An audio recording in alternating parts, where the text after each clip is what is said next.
I have to make it fast, and we shall surely take. And I now invite our next speaker, Dr. Choudhary.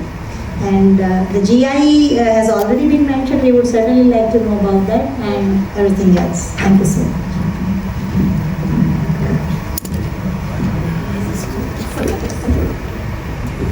Struggling for many years to convert farmer from conventional practices to science-based, production practices in different crop for many years with involvement of ICAR and different institutions.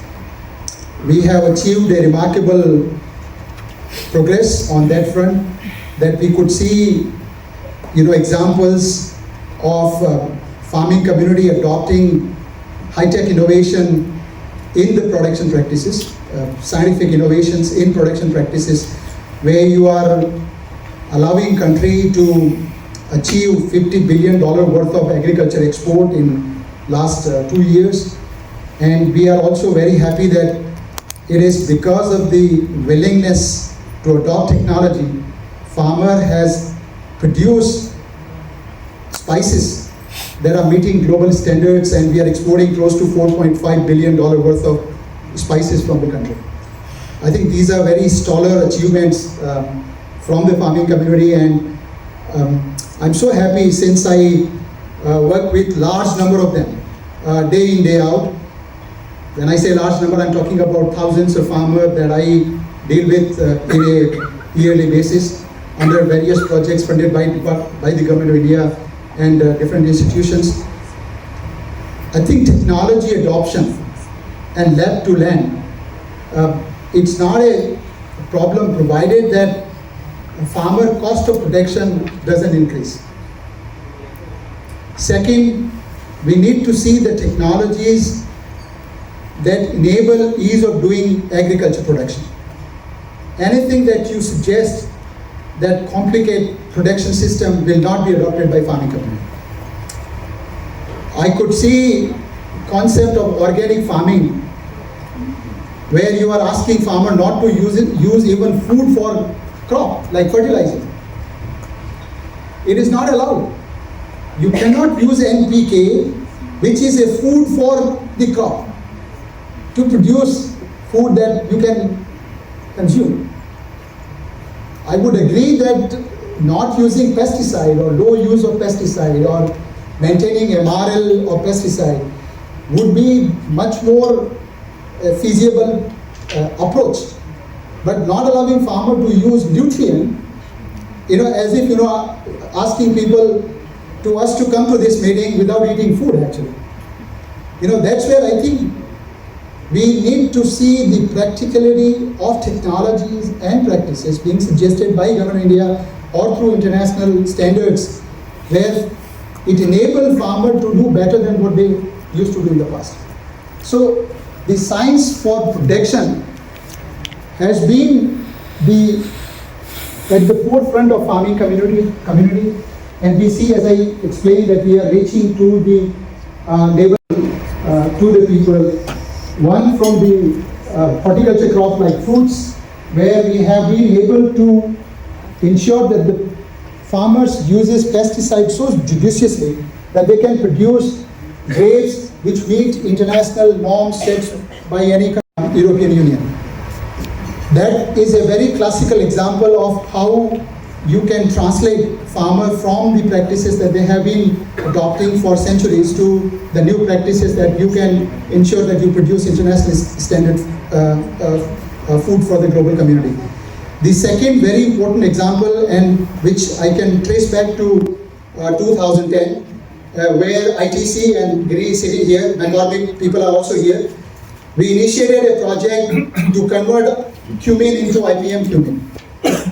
And I think with the protocol prepared by NRCSS and Dr. Bhardwaj is here, today Western Rajasthan farmer, the poorest of poor, of course their land holding would be little more than the other farmer because of the deserts that we have in Western Rajasthan.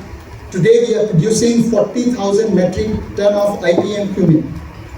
where smallholder farmer adopt technologies like microbial trap systems, they use biostimulants, they use all kind of vermicomposting and all kind of natural practices that you are adopting. So I think smallholder is willing to meet the standards, adopt the science and technology innovation, provided that, as I said, it doesn't increase the cost of production and it also doesn't increase the labor in agriculture production system. The science for sustainability has moved little beyond the science for production in the country. We are now subjecting our smallholder farmer to norms where farmer has to ensure that he has to keep his soil healthy. Norms where we are asking farmer to remain net zero. Norms where we are asking farmer to adopt the certification procedures that would be so expensive that he will not be able to even feed his families if he adopt those kind of practices. And lately I have been hearing all this information that's coming from agencies involved into agriculture procurement is that we need to move to the regenerative practices. That's the norm which goes beyond sustainability. So I would like to urge from this platform to STDF and representative of Food and Agriculture Organization that farmer would willing to adopt technologies and innovation, provided that he get proportionate increase in the value for the products for which his cost has been increasing. The 10% premium on IPM is actually really nothing with respect to the yield penalty that he has for not adopting practices where he can reduce the losses caused by pests and diseases. It's really nothing. We need to also see that the pricing parity of what industry, and I want to give an example. Today you go and buy just clean cumin on Amazon. It will cost you 600 rupees kg. And farmers are getting 200 rupees kg. Just a clean, there's no value addition. So I think from all of us, we need to really see that if we have to make our farming community little wealthier than what they are, we have to really handhold them, and we need to handhold them because climate change is creating the problems that we cannot even imagine in field condition. I tell you, and Dr. has just talked about, I can tell you an example of Western Rajasthan where I work, or areas that I also work on cotton in different part of the country. Our farming community are facing multiple problems. Our window of winter in Western Rajasthan is shrinking, where you need to produce spices. The planting time is also changing with the extended summer. And there is a termination of winter quite early, or disruption in end of February, where all efforts that farmer could put together to produce quality spices, goes into vain. So climate change is a real biggest problem that humanity is going to face with respect to food. And I think these sustainability norms that we are fascinated by all these words that come from I don't know where. But those people who are generating these fascinating norms must see the reality of a smallholder farmer who is producing food for 8 billion people in the world. I would like to also share some of the thoughts on the work that we have been doing on biodiversity, helping farmers to conserve germplasm that they have evolved over the period of time. With the help of NRCSS and Choudhary, all the activities that my group has been able to accomplish is in collaboration with Indian Council of Agriculture Research. For last 6-7 years, we identified farmer varieties that could be registered in the protection of plant variety and farmer right authorities. These are basically very, very valuable germplasm which would be used in producing high-yielding material, climate-resilient material, but getting farmer rights for the varieties that they develop is paramount. So we have been able to, till now, registered application for 2 varieties. One is called Kasuri Methi, which now we are calling Nagori Pan Methi, produced in a small geography by 8,000 farmer in Nagaur district of Western Rajasthan. We had another applications where we've done essential characterization of variety of fennel, soft basically जो आप digestion के लिए खाते हैं. So that variety is also submitted to Plant Variety Protection Authority. Nagori Pan Methi application to receive GI pattern to the Intellectual Property Authority of Government of India is also being submitted. And I believe there is a wealth of such genetic resources in seed spices that we can harness together in the future. Sir, I don't want to take much time, but before I go, I would like to really urge each one of you to at least, make it sure that you see crop in the field for which you are trading. Sir, it is very important. I don't know how many of you have seen cumin crop.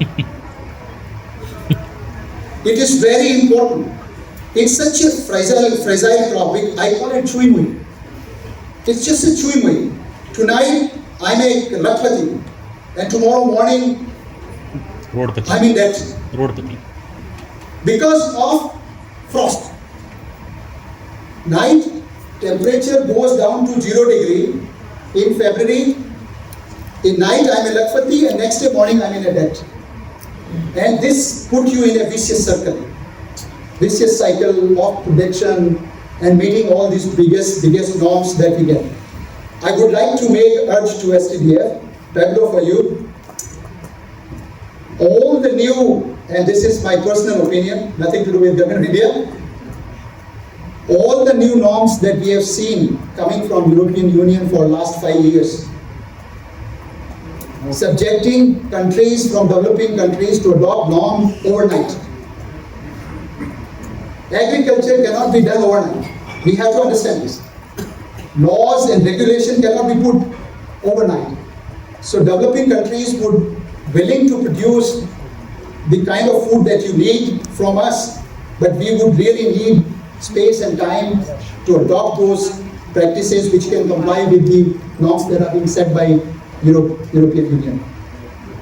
In my short life, I have not seen any regulation for imported food from European Union or other part of the world in India, where we can immediately put residue norms and it will not be coming to India, because all new molecules that you use in your countries are not registered in our country. But India, we are very different people. So I think we need a reciprocity and all these norms. Please keep smallholder farmer in your mind when you develop these norms, which they would adopt provided that they get space and time. I want to thank you all. I would also like to invite you to come to Jodhpur, Rajasthan. We run South Asia Biotechnology Center facility. I personally meet 10,000 farmers every year. 10,000 farmers. मैं अकेला 10,000 किसानों से मिलता हूँ हर साल और उनके साथ काम करता हूँ. So I think it is time that we, whatever we preach, we practice, and we ensure that the food for agriculture, which is nutrient, is not subjected under organic certification kind of stuff. Thank you so much.